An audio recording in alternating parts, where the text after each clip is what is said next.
ਸੋ ਹਾਂਜੀ ਦੋਸਤੋ ਸਤਿ ਸ਼੍ਰੀ ਅਕਾਲ ਜੀ। मैं रमनदीप सिंह एक बार फिर हाजिर हाँ ਤੁਹਾਡੇ ਆਪਣੇ ਚੈਨਲ ਰਮਨ ਇੰਸਟੀਚਿਊਟ ਤੇ। ਸੋ ਸਵਾਗਤ ਕਰਦਾ ਜੀ ਸਾਰਿਆਂ ਦਾ ਇੱਕ ਵਾਰ ਤੋਂ ਫਿਰ ਇਸ ਚੈਨਲ ਦੇ ਉੱਤੇ। ਸੋ ਵੀਡੀਓ ਸ਼ੁਰੂ ਕਰਨ ਤੋਂ ਪਹਿਲਾਂ ਰਿਕੁਐਸਟ ਹੈ ਕਿ ਜਿਹੜੇ ਵਿਦਿਆਰਥੀ ਇਸ ਚੈਨਲ 'ਤੇ ਪਹਿਲੀ ਵਾਰ ਆਏ ਨੇ ਉਹ ਚੈਨਲ ਨੂੰ ਸਬਸਕ੍ਰਾਈਬ ਕਰ ਲੈਣਾ ਅਤੇ ਨਾਲ ਹੀ ਬੈਲ ਆਈਕਨ 'ਤੇ ਕਲਿੱਕ ਕਰ ਲੈਣ ਤਾਂ ਜੋ ਤੁਹਾਨੂੰ ਜਿਹੜੀ ਆਉਣ ਵਾਲੀ ਲੇਟੈਸਟ ਵੀਡੀਓ ਉਹ ਸਭ ਤੋਂ ਪਹਿਲਾਂ ਮਿਲਦੀ ਰਹੇ।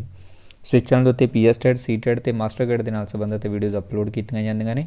ਉਹ ਤੁਸੀਂ ਪਲੇਲਿਸਟ ਦੇ ਵਿੱਚੋਂ ਜਾ ਕੇ ਆਪਣੇ ਵਿਸ਼ੇ ਦੇ ਅਕੋਰਡਿੰਗ ਅਤੇ ਆਪਣੇ ਕੋਰਸ ਦੇ ਅਕੋਰਡਿੰਗ ਦੇਖ ਸਕਦੇ ਹੈਗੇ ਹੋਗੇ। ਸੋ ਅੱਜ ਦੇ ਸੈਸ਼ਨ ਦੇ ਵਿੱਚ ਆਪਾਂ ਬਈ ਇੰਡੀਅਨ ਕੌਂਸਟੀਟਿਊਸ਼ਨ ਦੇ ਨਾਲ ਰਿਲੇਟਡ ਜਿਹੜੇ MCQ ਉਹ ਡਿਸਕਸ ਕਰਾਂਗੇ। ਓਕੇ, ਸੋ ਇੰਟਰਨੈਟ ਕਨੈਕਸ਼ਨ ਨਾ ਹੋਣ ਕਰਕੇ ਅੱਜ ਬਈ ਲਾਈਵ ਕਲਾਸ ਨਹੀਂ ਲੱਗ ਪਾਊਗੀ। ਓਕੇ, ਸੋ ਉਸ ਲਈ ਮਾਫੀ ਚਾਹੁੰਦਾ ਹਾਂ। ਓਕੇ, ਸੋ 20 ਕੁਐਸਚਨ ਆਪਾਂ ਇਸ ਦੇ ਵਿੱਚ ਡਿਸਕਸ ਕਰਾਂਗੇ।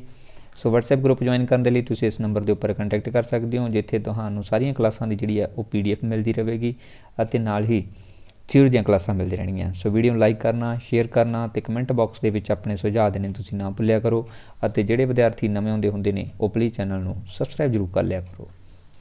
ਸੋ ਕੱਲ੍ਹ ਤੋਂ ਵੀ ਆਪਾਂ ਜਿਹੜਾ ਹੈ ਨਾ ਕਲਾਸ ਦਾ ਟਾਈਮ ਆ ਉਹ ਚੇਂਜ ਕਰਾਂਗੇ। ਠੀਕ ਹੈ, ਹੋ ਸਕਦਾ ਹੈ ਕਿ ਸ਼ਾਇਦ ਆਪਣੇ ਸ਼ਾਮ ਨੂੰ ਵੈਸੇ ਨੈਟ ਜਿਹੜਾ ਹੈ ਨਾ ਸਲੋ ਹੋ ਜਾਂਦਾ ਹੈ। ਸੋ ਕੱਲ੍ਹ ਦੀ ਜਿਹੜੀ ਕਲਾਸ ਆਪਾਂ ਉਹ 4 ਅਤੇ 5 ਵਜੇ ਦਾ ਜਿਹੜਾ ਟਾਈਮ ਰੱਖਾਂਗੇ ਉਹਦੇ ਅਕੋਰਡਿੰਗ ਆਪਾਂ ਇਸ ਕਲਾਸ ਨੂੰ ਤਿਆਰ ਕਰਾਂਗੇ। ਓਕੇ, ਸੋ ਇਸ ਲਈ ਕੱਲ੍ਹ ਆਪਾਂ ਇਸ ਟਾਈਮ ਦੇ ਉੱਪਰ ਹੀ ਇਸ ਕਲਾਸ ਨੂੰ ਲਗਾਵਾਂਗੇ। ਮੀਨਸ ਕੱਲ੍ਹ ਨੂੰ ਜਿਹੜਾ ਨਗਲਾ ਆਪਣਾ ਅਗਲੀ ਕਲਾਸ ਹੋਵੇਗੀ ਪੰਜਾਬੀ ਅਤੇ ਹਿਸਟਰੀ ਦੀ। ਓਕੇ, ਚਲੋ ਜੀ ਸ਼ੁਰੂ ਕਰਦੇ ਹਾਂ ਸੈਸ਼ਨ। ਸੋ ਟਰਾਈ ਕਰਕੇ ਦੇਖਾਂਗੇ, ਅਗਰ ਕੋਸ਼ਿਸ਼ ਹੋਈ ਭਾਈ ਬਾਕੀ ਮੈਂ ਕਮੈਂਟ ਦੇ ਵਿੱਚ ਗਰੁੱਪ ਦੇ ਵਿੱਚ ਜਿਹੜਾ ਮੈਸੇਜ ਕਰ ਦੇਵਾਂਗਾ ਨਾ ਉੱਥੇ ਤੁਹਾਨੂੰ ਦੱਸ ਦੇਵਾਂਗਾ। ਓਕੇ, ਬਾਕੀ ਤੁਸੀਂ ਕਮੈਂਟ ਬਾਕਸ ਦੇ ਵਿੱਚ ਆਪਣੀ ਰਾਏ ਵੀ ਜ਼ਰੂਰ ਦੇ ਦਿਓ। ਓਕੇ, ਸੋ ਜਿਹੜੇ ਗਰੁੱਪ ਦੇ ਵਿੱਚ ਐਡ ਨਹੀਂ ਹੈਗੇ। ਸੋ ਅੱਜ ਦਾ ਫਸਟ ਕੁਐਸਚਨ ਹੈ ਬਈ ਈਸਟ ਇੰਡੀਆ ਕੰਪਨੀ ਦਾ ਸ਼ਾਸਨ ਖਤਮ ਕਦੋਂ ਹੁੰਦਾ ਹੈ? 1833 ਦੇ ਵਿੱਚ, 1853 ਦੇ ਵਿੱਚ, 1858 ਦੇ ਵਿੱਚ ਅਤੇ ਜਾਂ ਫਿਰ 1935 ਦੇ ਵਿੱਚ। ਸੋ ਈਸਟ ਇੰਡੀਆ ਕੰਪਨੀ ਬਈ ਜਿਹੜੀ ਕਿ ਭਾਰਤ ਦੇ ਵਿੱਚ ਵਪਾਰ ਕਰਨ ਦੇ ਲਈ ਆਈ ਸੀਗੀ। ਓਕੇ, ਸੋ ਇਸ ਦਾ ਜਿਹੜਾ ਸ਼ਾਸਨ ਹੈ ਇਹ ਕਦੋਂ ਖਤਮ ਹੁੰਦਾ ਹੈ? ਇਹ 1858 ਦੇ ਵਿੱਚ ਖਤਮ ਹੁੰਦਾ ਹੈ ਬਈ। ਠੀਕ ਹੈ, ਇਸ ਸਮੇਂ ਖਤਮ ਹੋ ਜਾਂਦਾ ਹੈ। ਧਿਆਨ ਰੱਖਿਓ ਕਿ ਇਸ ਸਮੇਂ ਬਈ ਇਹਨਾਂ ਦੇ ਜਦੋਂ ਇਹ ਸ਼ਾਸਨ ਖਤਮ ਹੁੰਦਾ ਹੈ, ਠੀਕ ਹੈ, ਇਸ ਦੇ ਦੌਰਾਨ ਈਸਟ ਇੰਡੀਆ ਦਾ ਸ਼ਾਸਨ ਖਤਮ ਕਰਕੇ ਸਿੱਧਾ ਜਿਹੜਾ ਸ਼ਾਸਨ ਹੈ ਬਈ ਉਹ ਬ੍ਰਿਟਿਸ਼ ਰਾਜੇ ਦਾ ਹੋ ਜਾਂਦਾ ਹੈ ਜਾਂ ਕਹਿ ਸਕਦੇ ਹਾਂ ਬ੍ਰਿਟਿਸ਼ ਕਰਾਊਨ ਦੇ ਅਧੀਨ ਆ ਜਾਂਦਾ ਹੈ। ਮੀਨਸ ਕਿ ਤਾਜ ਦੇ, ਠੀਕ ਹੈ, ਬ੍ਰਿਟਿਸ਼ ਤਾਜ ਦੇ ਅਧੀਨ ਆ ਜਾਂਦਾ, ਜਾਣੀ ਕਿ ਉੱਥੋਂ ਦਾ ਰਾਜਾ ਜਾਂ ਜਿਹੜੀ ਰਾਣੀ ਇੰਗਲੈਂਡ ਦੀ ਉਹੀ ਸਿੱਧਾ ਸ਼ਾਸਨ ਕਰਨਾ ਸ਼ੁਰੂ ਕਰ ਦਿੰਦੀ ਹੈ ਅਤੇ ਈਸਟ ਇੰਡੀਆ ਨੂੰ ਵਿਚਾਲੋਂ ਖਤਮ ਕਰ ਦਿੰਦੀ ਹੈਗੀ ਆ। ਓਕੇ, ਧਿਆਨ ਰੱਖਿਓ ਕਿ ਇਸੇ 1858 ਸੈਸ਼ਨ ਦੇ ਵਿੱਚ ਭਾਰਤ ਦੇ ਵਿੱਚ ਇੱਕ ਵਿਵਸਥਾ ਵੀ ਖਤਮ ਕਰ ਦਿੱਤੀ ਸੀਗੀ। ਇਹ ਸੀਗੀ ਮੁਗਲ ਸਮਰਾਟ ਦੀ। ਓਕੇ, ਮੁਗਲ ਸਮਰਾਟ ਦਾ ਜਿਹੜਾ ਆਉਂਦਾ ਸੀ ਇਹ ਖਤਮ ਕਰ ਦਿੱਤਾ ਸੀ ਬਈ 1858 ਦੇ ਵਿੱਚ। ਓਕੇ, ਇਸ ਤਰੀਕੇ ਦੇ ਨਾਲ ਇਹਦੀ ਸ਼ੁਰੂਆਤ ਹੁੰਦੀ ਹੈ ਅਤੇ ਇਹ ਵੀ ਧਿਆਨ ਰੱਖਿਓ ਵੀ ਇਹ 16ਵੀਂ ਸਦੀ ਦੇ ਵਿੱਚ ਭਾਰਤ ਦੇ ਵਿੱਚ ਐਂਟਰ ਹੁੰਦੇ ਨੇਗੇ। ਵਪਾਰ ਕਰਨ ਦੇ ਲਈ ਇਹ ਆਉਂਦੇ ਹੈਗੇ ਨੇ ਨਾ ਭਾਰਤ ਦੇ ਵਿੱਚੋਂ ਧਨ ਦੌਲਤ ਹਾਸਲ ਕਰਨ ਦੇ ਲਈ, ਫਿਰ ਹੌਲੀ ਹੌਲੀ ਆਪਣਾ ਜਿਹੜਾ ਕਬਜ਼ਾ ਬਣਾ ਲੈਂਦੇ ਹੈਗੇ ਨੇ ਇਹ।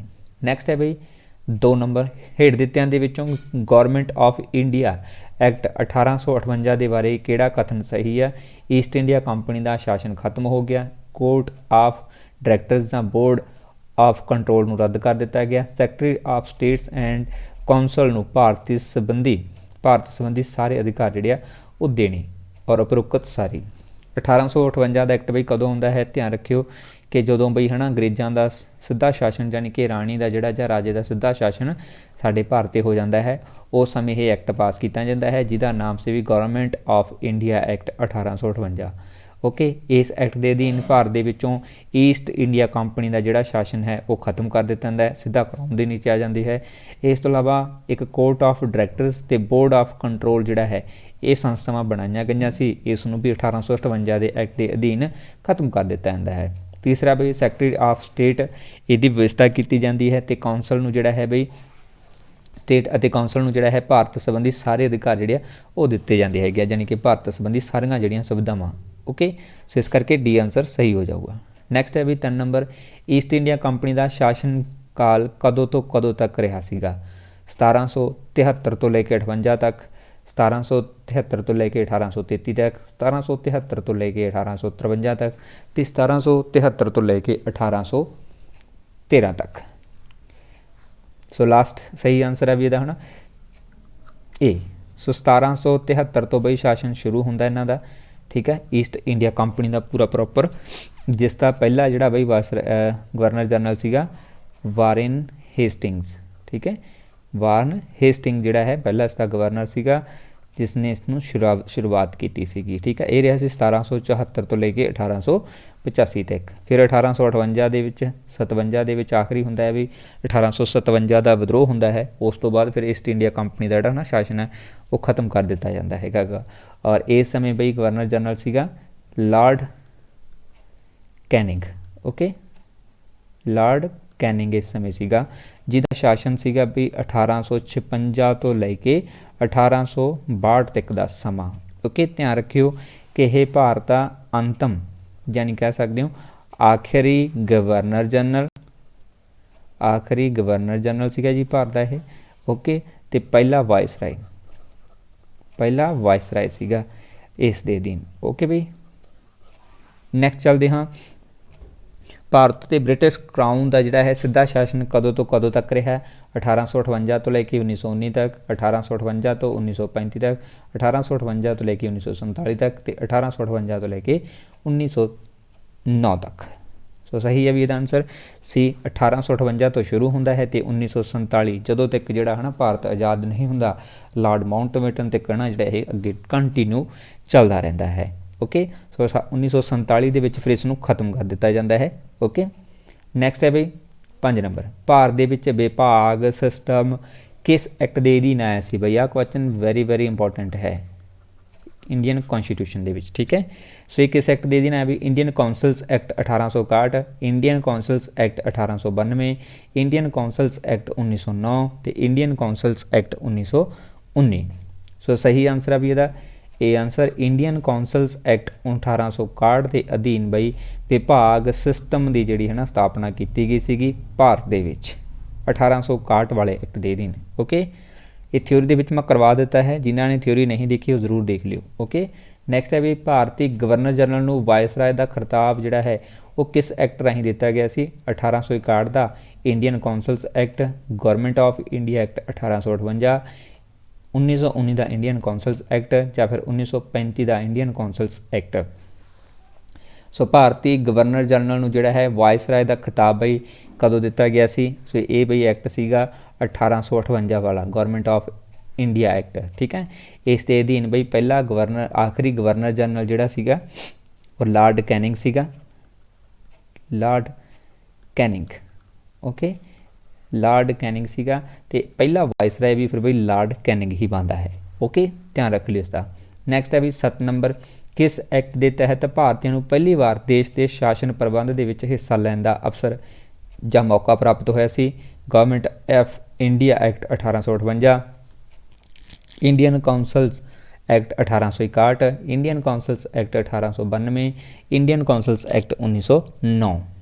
सो सही है भी इसका आंसर भी इंडियन काउंसिल्स एक्ट 1861 के अधीन भारत के विच भारतीयों को पहली बार देश के शासन प्रबंध के विच हिस्सा लैण दा जिहड़ी है ना परमिशन है वो मिली सी, यानी कि वो पार्टिसिपेट कर सकते सीगे, ओके। नैक्सट है भी 8 नंबर, इंडियन काउंसिल्स एक्ट 1861 किस भारतीय वायसराय के समय लागू होया सीगा।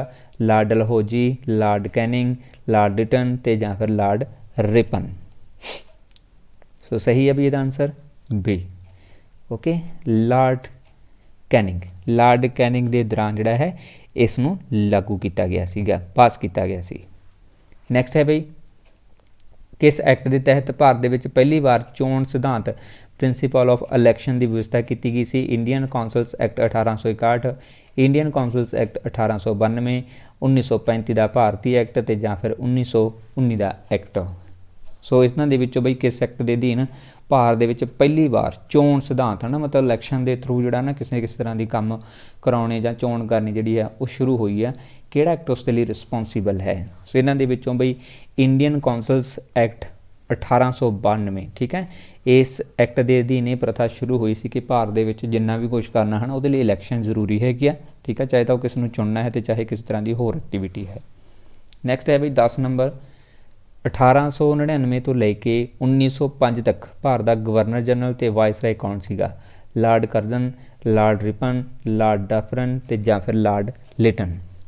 1899 तो लैके 1905 ਤੱਕ। ਸੋ ਇਹ ਤੁਹਾਨੂੰ ਹਿਸਟਰੀ ਦੇ ਵਿੱਚ ਵੀ ਕੰਮ ਦੇਣਗੇ ਅੱਜ ਵਾਲੇ ਸੈਸ਼ਨ ਜਿਹੜੇ ਹੈਗੇ ਆ। ਓਕੇ ਹਾਂਜੀ, ਸੋ 1899 ਦੇ ਵਿੱਚ ਬਈ 1899 ਤੋਂ ਲੈ ਕੇ 1905 ਤੱਕ ਜਿਹੜਾ ਹੈ ਗਵਰਨਰ ਜਨਰਲ ਜਾਂ ਵਾਇਸਰਾਏ ਰਹੇ ਸੀਗੇ, ਇਹ ਸੀਗੇ ਵੀ ਲਾਰਡ ਕਰਜ਼ਨ। ਠੀਕ ਹੈ, ਇਹਨਾਂ ਨੇ ਕਾਫੀ ਸਾਰੇ ਕੰਮ ਜਿਹੜੇ ਹੈ ਨਾ ਭਾਰਤ ਦੇ ਵਿੱਚ ਕੀਤੇ ਸੀਗੇ, ਜਿਵੇਂ ਕਿ ਪੁਲਿਸ ਆਯੋਗ ਦੀ ਸਥਾਪਨਾ ਕੀਤੀ ਸੀ, ਵਿਸ਼ਵ ਵਿਦਿਆਲਿਆ ਦੀ ਜਿਹੜੀ ਹੈ ਨਾ ਇਸਨੇ ਜਿਹੜੀ ਸਥਾਪਨਾ ਕੀਤੀ ਸੀਗੀ, ਕ੍ਰਿਸ਼ੀ ਬੈਂਕ ਜਿਹੜਾ ਹੈ ਇਹਦੀ ਸ਼ੁਰੂਆਤ ਕੀਤੀ ਸੀਗੀ, ਕ੍ਰਿਸ਼ੀ ਇੰਸਪੈਕਟਰ ਜਿਹੜੀ ਹੈ ਉਹਦੀ ਨਿਯੁਕਤੀ ਇਹਦੀ ਦੁਬਾਰਾ ਕੀਤੀ ਗਈ ਸੀਗੀ। ਓਕੇ, ਔਰ ਇਸ ਤੋਂ ਇਲਾਵਾ ਬਈ ਲਾਰਡ ਰਿਪਨ ਸੀਗੇ, ਇਹ ਹੈਗੇ ਸੀਗੇ ਵੀ ਲਾਰਡ ਰਿਪਨ ਹੈ ਨਾ 1880 ਚੋਂ ਹੈ, 1880 ਤੋਂ ਲੈ ਕੇ 1884 ਤੱਕ ਇਹ ਵਾਲੇ ਰਹੇ ਸੀਗੇ। ਲਾਰਡ ਡਫਰਨ ਸੀਗੇ ਜਿਹੜੇ ਬਈ ਇਹ 1884 ਤੋਂ ਲੈ ਕੇ 1888 ਤੱਕ ਸੀਗੇ। ਲਾਰਡ ਲਿਟਨ ਸੀਗੇ ਜਿਹੜੇ ਬਈ ਇਹ 1876 ਤੋਂ ਲੈ ਕੇ 1880 ਤੱਕ ਸੀਗੇ। ਓਕੇ, ਨੈਕਸਟ ਹੈ ਵੀ 11 ਨੰਬਰ, ਹੇਠ ਦਿੱਤਿਆਂ ਦੇ ਵਿੱਚੋਂ ਕਿਹੜਾ ਕਥਨ ਲਾਰਡ ਕਰਜ਼ਨ ਦੇ ਬਾਰੇ ਸਹੀ ਨਹੀਂ ਹੈ? ਕਲਕੱਤਾ ਕਾਰਪੋਰੇਸ਼ਨ ਐਕਟ ਪਾਸ ਕੀਤਾ, ਇੰਡੀਅਨ ਯੂਨੀਵਰਸਿਟੀ ਐਕਟ ਪਾਸ ਕੀਤੇ, ਬੰਗਾਲ ਦੀ 2 ਹਿੱਸਿਆਂ ਦੇ ਵਿੱਚ ਵੰਡ ਕੀਤੀ, ਤੇ ਜਾਂ ਫਿਰ ਉਪਰੋਕਤ ਸਾਰੇ ਹੀ। ਓਕੇ, ਸੋ ਬਈ ਇਹਨਾਂ ਦੇ ਵਿੱਚੋਂ ਕਥਨ ਜਿਹੜਾ ਸਹੀ ਦੱਸਣਾ ਹੈ ਉਹ ਸਾਰੇ ਨੇ, ਕਿਉਂਕਿ ਇਹਨਾਂ ਦੇ ਦੁਆਰਾ ਹੀ ਕਲਕੱਤਾ ਕਾਰਪੋਰੇਸ਼ਨ ਜਿਹੜਾ ਐਕਟ ਆ ਉਹ ਪਾਸ ਕੀਤਾ ਗਿਆ ਸੀਗਾ, ਇੰਡੀਅਨ ਯੂਨੀਵਰਸਿਟੀ ਐਕਟ ਜਿਹੜਾ ਹੈ ਉਹ ਪਾਸ ਕੀਤੇ ਗਏ ਸੀਗੇ, ਬੰਗਾਲ ਦੀ 2 ਹਿੱਸਿਆਂ ਦੇ ਵਿੱਚ ਵੰਡ ਵੀ ਕੀਤੀ ਸੀ ਇਸਨੇ। ਠੀਕ ਹੈ, 1905 ਦੇ ਵਿੱਚ 1905 ਦੇ ਵਿੱਚ ਇਹ ਵੰਡ ਹੋਈ ਸੀ। ਹੁਣ ਇਹਦੇ ਨਾਲ ਸੰਬੰਧ ਕੁਝ ਫੈਕਟਰ ਨੋਟ ਕਰ ਲਿਓ ਕਿ ਜਿਹੜੀ ਵੰਡ ਦੀ ਘੋਸ਼ਣਾ ਸੀਗੀ ਬਈ ਇਹ 19 ਜੁਲਾਈ 1905 ਨੂੰ ਕੀਤੀ ਸੀਗੀ, ਜਿਹਦਾ ਵਿਰੋਧ ਕੀਤਾ ਗਿਆ ਸੀਗਾ। ਠੀਕ ਹੈ, ਅਤੇ ਸਤੰਬਰ 1905 ਨੂੰ ਬਈ ਸਮਰਾਟ ਨੇ ਜਿਹੜਾ ਹੈ ਇਸ ਨੂੰ ਪ੍ਰਵਾਨਗੀ ਦੇ ਦਿੱਤੀ ਸੀਗੀ ਵੀ ਠੀਕ ਹੈ ਜੀ ਕਰ ਦਿਓ ਵੰਡ ਇਸ ਦੀ। ਓਕੇ, ਇਸ ਤੋਂ ਬਾਅਦ ਬਈ 16 ਅਕਤੂਬਰ 1905 ਨੂੰ ਫਿਰ ਬਈ ਵੰਡ ਦਿੱਤਾ ਜਾਂਦਾ ਹੈ ਬੰਗਾਲ ਨੂੰ 2 ਹਿੱਸਿਆਂ ਦੇ ਵਿੱਚ। ਓਕੇ, ਤੇ ਫਿਰ 1911 ਦੇ ਵਿੱਚ ਇਸ ਨੂੰ ਕੈਂਸਲ ਵੀ ਕਰ ਦਿੱਤਾ ਜਾਂਦਾ ਹੈ, ਇਹ ਪੁਆਇੰਟ ਵੀ ਯਾਦ ਰੱਖ ਲਿਓ। ਓਕੇ, ਨੈਕਸਟ ਹੈ 12 ਨੰਬਰ, 1905 ਦੇ ਵਿੱਚ ਲਾਰਡ ਕਰਜ਼ਨ ਦੀ ਥਾਂ ਭਾਰਤ ਦਾ ਗਵਰਨਰ ਜਨਰਲ ਅਤੇ ਵਾਇਸਰਾਏ ਕੌਣ ਬਣਿਆ ਸੀਗਾ? ਲਾਰਡ ਮਾਰਲੇ, ਲਾਰਡ ਮਿੰਟੋ, ਲਾਰਡ ਰਿਪਨ, ਤੇ ਜਾਂ ਫਿਰ ਲਾਰਡ ਲਿਟਨ ਸੌਰੀ। ਓਕੇ, ਸੋ ਇਹਨਾਂ ਦੇ ਵਿੱਚੋਂ ਸਹੀ ਆਨਸਰ ਹੈ ਬਈ ਬੀ। ਓਕੇ, ਲਾਰਡ ਮਿੰਟੋ ਇਹ ਬਣਿਆ ਸੀਗਾ ਬਈ 1905 ਦੇ ਵਿੱਚ। ਠੀਕ ਹੈ, ਲਾਰਡ ਕਰਜ਼ਨ ਦੀ ਜਗ੍ਹਾ 'ਤੇ ਇਹ ਬਣਿਆ ਸੀ ਬਈ 1905 ਤੋਂ ਲੈ ਕੇ 1910 ਤੱਕ। ਓਕੇ, ਇਹਦੇ ਦੌਰਾਨ ਬਹੁਤ ਸਾਰੇ ਕੰਮ ਹੋਏ ਨੇਗੇ, ਧਿਆਨ ਰੱਖਿਓ, ਜਿਵੇਂ ਕਿ ਬਈ ਮੁਸਲਿਮ ਲੀਗ ਦੀ ਸਥਾਪਨਾ ਹੋਈ। ਓਕੇ, ਲੀਗ ਦੀ ਸਥਾਪਨਾ ਹੋਈ 1906 ਦੇ ਵਿੱਚ ਇਹਦੇ ਕਾਰਜਕਾਲ ਦੇ ਦੌਰਾਨ। ਓਕੇ, ਢਾਕਾ ਦੇ ਵਿੱਚ ਇਹ ਵੰਡ ਹੋਈ ਸੀ, ਇਹ ਵੀ ਧਿਆਨ 'ਚ ਰੱਖਿਓ, ਢਾਕਾ ਦੇ ਵਿੱਚ। ਠੀਕ ਹੈ, ਸੰਬੰਧਿਤ ਕੌਣ ਸੀਗੇ ਬਈ? ਆਗਾ ਖਾਂ ਅਤੇ ਸਲੀਮ ਉਲਾ ਖਾਂ ਇਹ 2 ਵਿਅਕਤੀ ਸੀਗੇ ਜਿਨ੍ਹਾਂ ਨੇ ਵੀ ਵੰਡ ਕੀਤੀ ਸੀਗੀ ਮੁਸਲਿਮ ਲੀਗ ਦੀ। ਠੀਕ ਹੈ, ਮੁਸਲਿਮ ਲੀਗ ਨੂੰ ਬਣਾਇਆ ਸੀਗਾ, ਸੌਰੀ। ਇਸ ਤੋਂ ਇਲਾਵਾ ਬਈ 1907 ਦੇ ਸੂਰਤ ਅਵੀਏਸ਼ਨ ਦੇ ਵਿੱਚ ਇਸ ਨੇ ਬਈ ਕਾਂਗਰਸ ਦੀ ਵੀ ਵੰਡ ਕਰਵਾ ਦਿੱਤੀ ਸੀਗੀ ਇਸ ਦੇ ਦੌਰਾਨ ਹੀ। ਠੀਕ ਹੈ, ਲਾਰਡ ਮੰਟੋ ਦੇ ਸਮੇਂ ਵਿੱਚ ਹੀ। ਨੈਕਸਟ ਹੈ ਬਈ 13 ਨੰਬਰ, 1909 ਦੇ ਇੰਡੀਅਨ ਕੌਂਸਲ ਐਕਟ ਦੇ ਅਨੁਸਾਰ ਕੇਂਦਰੀ ਲੈਜਿਸਲੇਟਿਵ ਕੌਂਸਲ ਦੇ ਮੈਂਬਰਾਂ ਦੀ ਗਿਣਤੀ ਕਿੰਨੀ ਕਰ ਦਿੱਤੀ ਗਈ ਸੀ? 16 ਕਰ ਦਿੱਤੀ ਸੀ, 36 ਕਰ ਦਿੱਤੀ ਸੀ, 60 ਕਰ ਦਿੱਤੀ ਸੀ, ਤੇ ਜਾਂ ਫਿਰ 66 ਕਰ ਦਿੱਤੀ ਸੀਗੀ। ਸੋ ਇਹ ਵਧਾ ਕੇ ਬਈ ਹੁਣ ਅੱਗੇ ਹੋਰ ਵਧਾ ਦਿੱਤੀ ਸੀ ਇਹਦੀ ਗਿਣਤੀ, ਤੇ ਹੁਣ ਇਹ ਜਿਹੜੇ ਆ ਤਕਰੀਬਨ 60 ਮੈਂਬਰ ਹੋ ਚੁੱਕੇ ਸੀਗੇ 1909 ਦੇ ਵਿੱਚ ਇੰਡੀਅਨ ਕੌਂਸਲਸ ਐਕਟ 1909 ਦੇ ਅਧੀਨ ਲੈਜਿਸਲੇਚਰ ਦੀ। ਨੈਕਸਟ ਹੈ ਵੀ ਹੇਠ ਦਿੱਤਿਆਂ ਦੇ ਵਿੱਚੋਂ ਕਿਹੜਾ ਕਥਨ 1919 ਦੇ ਪਾਰਲੀਮੈਂਟੋ ਐਕਟ ਬਾਰੇ ਸਹੀ ਨਹੀਂ ਹੈ? ਇਸ ਐਕਟ ਦੇ ਅਨੁਸਾਰ ਕੇਂਦਰੀ ਲੈਜਿਸਲੇਟਿਵ ਕੌਂਸਲ ਦੇ ਮੈਂਬਰਾਂ ਦੀ ਗਿਣਤੀ 16 ਤੋਂ ਵਧਾ ਕੇ 60 ਕਰ ਦਿੱਤੀ, ਮੁਸਲਮਾਨਾਂ ਦੇ ਲਈ ਸੰਪਰਦਾਇਕ ਚੋਣ ਪ੍ਰਣਾਲੀ ਦੀ ਵਿਵਸਥਾ ਕਰ ਦਿੱਤੀ, ਜਾਂ ਫਿਰ ਇਸ ਐਕਟ ਦੇ ਤਹਿਤ ਭਾਰਤੀਆਂ ਨੂੰ ਪਹਿਲੀ ਵਾਰ ਵਾਇਸਰਾਏ ਦੇ ਕੌਂਸਲ ਦੇ ਵਿੱਚ ਸਥਾਨ ਦਿੱਤਾ ਗਿਆ, ਤੇ ਜਾਂ ਫਿਰ ਇਸ ਐਕਟ ਦੇ ਅਨੁਸਾਰ ਹੀ ਭਾਰਤ ਦੇ ਵਿੱਚ ਵਿਭਾਗੀ ਸਿਸਟਮ ਜਿਹੜਾ ਹੈ ਨਾ ਉਹ ਸ਼ੁਰੂ ਕੀਤਾ ਗਿਆ। ਸੋ ਸਹੀ ਇਹਦਾ ਆਨਸਰ ਬਈ ਡੀ, ਕਿਉਂਕਿ ਤਾਂ ਬਈ 1861 ਦੇ ਵਿੱਚ ਹੀ ਹੈ ਨਾ ਸ਼ੁਰੂ ਹੋ ਗਿਆ ਸੀਗਾ ਵਿਭਾਗੀ ਸਿਸਟਮ ਵਾਲਾ। ਓਕੇ, ਬਟ ਇਸ ਕਰਕੇ ਇਹ ਗਲਤ ਹੋ ਜਾਊਗਾ। ਹਾਂ, ਬਟ ਇਹਨੇ ਕੇਂਦਰੀ ਲੈਜਿਸਲੇਚਰ ਦੇ ਵਿੱਚ ਗਿਣਤੀ ਜਿਹੜੀ ਆ ਉਹ 16 ਤੋਂ ਵਧਾ ਕੇ 60 ਕਰ ਦਿੱਤੀ ਸੀ, ਜੋ ਲਾਸਟ ਕੁਐਸਚਨ ਸੀਗਾ। ਇਸ ਤੋਂ ਇਲਾਵਾ ਵੀ ਮੁਸਲਮਾਨਾਂ ਦੇ ਲਈ ਨੇ ਸੰਪਰਦਾਇਕ ਚੋਣ ਪ੍ਰਣਾਲੀ ਦੀ ਵਿਵਸਥਾ ਕਰ ਦਿੱਤੀ ਕਿ ਮੁਸਲਮਾਨਾਂ ਨੂੰ ਸਿਰਫ ਮੁਸਲਮਾਨ ਹੀ ਚੁਣਨਗੇ, ਮਤਲਬ ਉਹਨੇ ਜਾਇਜ਼ ਠਹਿਰਾ ਦਿੱਤਾ ਸੀਗਾ। ਓਕੇ, ਜੋ ਆਪਾਂ ਥਿਊਰੀ 'ਚ ਕੀਤਾ ਸੀ। ਇਸ ਐਕਟ ਦੇ ਤਹਿਤ ਭਾਰਤੀਆਂ ਨੂੰ ਪਹਿਲੀ ਵਾਰ ਵਾਇਸਰਾਏ ਦੀ ਕੌਂਸਲ ਦੇ ਵਿੱਚ ਵੀ ਸਥਾਨ ਦਿੱਤਾ ਗਿਆ ਸੀਗਾ, ਇਹ ਵੀ ਇਹਦੀ ਵਿਸ਼ੇਸ਼ਤਾ ਹੈ। ਓਕੇ, ਨੈਕਸਟ ਹੈ ਬਈ 15 ਨੰਬਰ ਮੁਸਲਿਮ ਲੀਗ ਦੀ ਸਥਾਪਨਾ ਕਦੋਂ ਹੋਈ ਸੀਗੀ 1906 ਦੇ ਵਿੱਚ 1907 ਦੇ ਵਿੱਚ ਤੇ 1905 ਦੇ ਜਾਂ 19 ਫਿਰ 1908 ਮੁਸਲਿਮ ਲੀਗ ਦੀ ਸਥਾਪਨਾ ਹੋਈ ਹੈ ਬਈ 1906 ਦੇ ਵਿੱਚ। ਓਕੇ, ਇਹਦੇ ਲਈ ਦੋ ਵਿਅਕਤੀ ਰਿਸਪੌਂਸੀਬਲ ਸੀ ਜਿਨ੍ਹਾਂ ਨੇ ਇਸ ਦੀ ਨਾ ਸਥਾਪਨਾ ਕੀਤੀ, ਇੱਕ ਸੀ ਆਗਾ ਖਾਂ ਤੇ ਦੂਸਰਾ ਸੀ ਬਈ ਸਲੀਮ ਉੱਲਾ ਖਾਂ। ਓਕੇ, ਡਾਕਾ ਦੇ ਵਿੱਚ ਇਸ ਦੀ ਵੰਡ ਹੋਈ ਸੀ, ਇਹ ਵੀ ਧਿਆਨ 'ਚ ਰੱਖਣਾ ਹੈ। ਨੈਕਸਟ ਹੈ ਬਈ 16 ਨੰਬਰ 1909 ਦੇ ਐਕਟ ਦੇ ਅਨੁਸਾਰ ਪਹਿਲੀ ਵਾਰ ਕਿਹੜੇ ਦੋ ਭਾਰਤੀਆਂ ਨੂੰ ਸੈਕਟਰੀ ਆਫ ਸਟੇਟ ਦੇ ਕੌਂਸਲ ਦੇ ਵਿੱਚ ਸ਼ਾਮਲ ਕੀਤਾ ਸੀ? ਸਜਦ ਹੁਸੈਨ ਬਿਲਗਾਮੀ ਨੂੰ, SP ਸਨੇਹਾ ਨੂੰ, ਸਿਰਫ 1 ਤੇ 2 ਨੂੰ ਤੇ ਜਾਂ ਫਿਰ KG ਗੁਪਤਾ ਨੂੰ। ਸੋ ਸਹੀ ਹੈ ਵੀ ਇਹਦਾ ਆਨਸਰ ਸਜਦ ਹੁਸੈਨ ਬਿਲਗਾਮੀ ਤੇ SP ਸਨੇਹਾ, ਇਹਨਾਂ ਦੋਨਾਂ ਨੂੰ ਜਿਹੜਾ ਹੈ ਪਹਿਲੀ ਵਾਰ ਬਈ ਪਹਿਲੇ ਦੋ ਭਾਰਤੀ ਸੀਗੇ ਜਿਨ੍ਹਾਂ ਨੂੰ ਸੈਕਟਰੀ ਆਫ ਸਟੇਟ ਦੇ ਵਿੱਚ ਸ਼ਾਮਲ ਕੀਤਾ ਸੀ 1909 ਦੇ ਐਕਟ ਦੇ ਅਧੀਨ। ਨੈਕਸਟ ਹੈ 17 ਨੰਬਰ ਕਿਸ ਭਾਰਤ ਨੂੰ ਪਹਿਲੀ ਵਾਰ ਗਵਰਨਰ ਜਨਰਲ ਦੀ ਕੌਂਸਲ ਦੇ ਵਿੱਚ ਲਾ ਮੈਂਬਰ ਦੇ ਵਜੋਂ ਸ਼ਾਮਲ ਕੀਤਾ ਗਿਆ ਸੀ? SP ਸਨੇਹਾ ਨੂੰ, ਸਜਦ ਹੁਸੈਨ ਬਿਲਗਾਮੀ ਨੂੰ, KG ਗੁਪਤਾ ਤੇ ਜਾਂ ਫਿਰ ਉਪਰੋਕਤ ਚੋਂ ਕੋਈ ਨਹੀਂ। ਸੋ ਸੀਗਾ ਵੀ SP ਸਨੇਹਾ। ਓਕੇ, SP ਸਨੇਹਾ ਸੀਗਾ ਵੀ ਜਿਸ ਨੂੰ ਪਹਿਲੀ ਵਾਰ ਭਾਰਤੀ ਗਵਰਨਰ ਜਨਰਲ ਦੀ ਕੌਂਸਲ ਸੀ ਜਿਹੜੀ ਉਹਦੇ ਵਿੱਚ ਲਾ ਮੈਂਬਰ ਦੇ ਵਜੋਂ ਨਿਯੁਕਤ ਕੀਤਾ ਸੀ ਜਾਂ ਸ਼ਾਮਲ ਕੀਤਾ ਸੀ। ਨੈਕਸਟ ਹੈ 18 ਨੰਬਰ 1919 ਦੇ ਗਵਰਨਮੈਂਟ ਆਫ ਇੰਡੀਆ ਐਕਟ ਦੇ ਸਮੇਂ ਭਾਰਤ ਦਾ ਵਾਇਸਰਾਏ ਕੌਣ ਸੀ? ਲਾਰਡ ਮਿੰਟੋ, ਲਾਰਡ ਮੰਟੇਗਿਊ, ਲਾਰਡ ਚੈਮਸਫੋਰਡ ਜਾਂ ਫਿਰ ਲਾਰਡ ਡਫਰਿਨ। ਸੋ 1919 ਦੇ ਵਿੱਚ ਵੀ ਜਿਹੜਾ ਵਾਇਸਰਾਏ ਸੀ ਉਹਦਾ ਨਾਮ ਸੀ ਬਈ ਲਾਰਡ ਚੈਮਸਫੋਰਡ। ਓਕੇ, ਨੈਕਸਟ ਹੈ ਬਈ 19 ਨੰਬਰ ਬ੍ਰਿਟਿਸ਼ ਸਰਕਾਰ ਨੂੰ ਕਿਸ ਸਾਲ ਬੰਗਾਲ ਦੀ ਵੰਡ ਨੂੰ ਰੱਦ ਜਾਂ ਮਨਸੂਖ ਕਰਨਾ ਪਿਆ ਸੀ? 1905 ਦੇ ਵਿੱਚ, 1911 ਦੇ ਵਿੱਚ ਤੇ ਜਾਂ ਫਿਰ 1907 ਤੇ ਜਾਂ 17 ਦੇ ਵਿੱਚ। ਸੋ ਸਹੀ ਹੈ ਬਈ 1911 ਦੇ ਵਿੱਚ। ਠੀਕ ਹੈ, 1905 ਦੇ ਵਿੱਚ ਵੰਡ ਹੁੰਦੀ ਹੈ ਤੇ 1911 ਦੇ ਵਿੱਚ ਦੁਬਾਰਾ ਤੋਂ ਇਸ ਵੰਡ ਨੂੰ ਰੱਦ ਵੀ ਕਰ ਦਿੱਤਾ ਜਾਂਦਾ ਹੈ। ਨੈਕਸਟ ਹੈ 20 ਨੰਬਰ 1916 ਦੇ ਵਿੱਚ ਲਖਨਊ ਪੈਕਟ ਕਿਹਨਾਂ ਦੋ ਰਾਜਨੀਤਿਕ ਪਾਰਟੀਆਂ ਦੇ ਵਿਚਕਾਰ ਹੋਇਆ ਸੀਗਾ? ਕਾਂਗਰਸ ਤੇ ਮੁਸਲਿਮ ਲੀਗ ਦੇ ਵਿਚਕਾਰ, ਕਾਂਗਰਸ ਤੇ labour party of India England ਜਾਂ ਫਿਰ ਮੁਸਲਿਮ ਲੀਗ ਤੇ ਕੰਜ਼ਰਵੇਟਿਵ ਪਾਰਟੀ ਦੇ ਅਧੀਨ ਤੇ ਜਾਂ ਫਿਰ ਉਪਰੋਕਤ ਸਾਰੇ ਹੀ ਦਲਾਂ ਦੇ ਵਿੱਚੋਂ। ਸੋ ਸਹੀ ਹੈ ਵੀ ਇਹਦਾ ਆਨਸਰ ਏ, ਕਾਂਗਰਸ ਤੇ ਮੁਸਲਿਮ ਲੀਗ ਜਿਹੜੀ ਸੀਗੀ ਇਹਦੇ ਅਧੀਨ 1916 ਦੇ ਵਿੱਚ ਲਖਨਊ ਪੈਕਟ ਜਿਹੜਾ ਹੈ ਇਸ ਦੋ ਪਾਰਟੀਆਂ ਦੇ ਵਿਚਕਾਰ ਜਿਹੜਾ ਹੈ ਨਾ ਇਹ ਸਮਝੌਤਾ ਜਾਂ ਕਹਿ ਸਕਦੇ ਹਾਂ ਜਿਹੜਾ ਪੈਕਟ ਹੈ ਨਾ ਇਹ ਹੋਇਆ ਸੀਗਾ। ਓਕੇ, ਸੋ ਇਹ ਸੀ ਵੀ ਅੱਜ ਦੇ ਸਾਡੇ MCQs। ਉਮੀਦ ਕਰਦਾ ਕਿ ਸਾਰਿਆਂ ਦੇ ਲਈ ਹੈਲਪ ਹੋ ਰਹੇ ਹੋਣਗੇ। ਮਾਫੀ ਚਾਹੁੰਦਾ ਕਿ ਅੱਜ ਵੀ ਹੈ ਨਾ ਨੈਟਵਰਕ ਇਸ਼ੂ ਸੀਗਾ ਜਿਹਦੇ ਕਰਕੇ ਕਲਾਸ ਨਹੀਂ ਚੱਲ ਪਈ, ਬਟ ਰਿਕਾਰਡਰ ਪਈ ਹੈ। ਸੋ ਅੱਜ ਬੜਾ ਹੈ ਨਾ ਮੂਡ ਜਿਹਾ ਠੀਕ ਨਹੀਂ ਹੈ ਕਿ ਫਿਰ ਅੱਜ ਉਸੇ ਤਰੀਕੇ ਦੇ ਨਾਲ ਦੁਬਾਰਾ ਤੋਂ ਅਪਡੇਟ ਹੋਣਾ ਪਿਆ। ਚਲੋ ਕੋਈ ਗੱਲ ਨਹੀਂ, ਕੱਲ੍ਹ ਦੁਬਾਰਾ ਕੋਸ਼ਿਸ਼ ਕਰਾਂਗੇ। ਓਕੇ, ਸੋ WhatsApp ਗਰੁੱਪ ਜੁਆਇਨ ਕਰਨ ਦੇ ਲਈ ਇਸ ਨੰਬਰ ਤੇ ਕੰਟੈਕਟ ਕਰ ਸਕਦੇ ਹੋ। ਵੀਡੀਓ ਨੂੰ ਲਾਈਕ ਕਰਨਾ, ਸ਼ੇਅਰ ਕਰਨਾ ਤੇ ਕਮੈਂਟ ਬਾਕਸ ਦੇ ਵਿੱਚ ਆਪਣੇ ਸੁਝਾਅ ਦੇਣੇ ਤੁਸੀਂ ਨਾ ਭੁੱਲਿਆ ਕਰੋ। ਤੇ ਜਿਹੜੇ ਵਿਦਿਆਰਥੀ ਨਵੇਂ ਆਉਂਦੇ ਹੁੰਦੇ ਨੇ ਉਹ ਪਲੀਜ਼ ਚੈਨਲ ਨੂੰ ਸਬਸਕ੍ਰਾਈਬ ਜ਼ਰੂਰ ਕਰ ਲਿਆ ਕਰੋ। Thank you so much.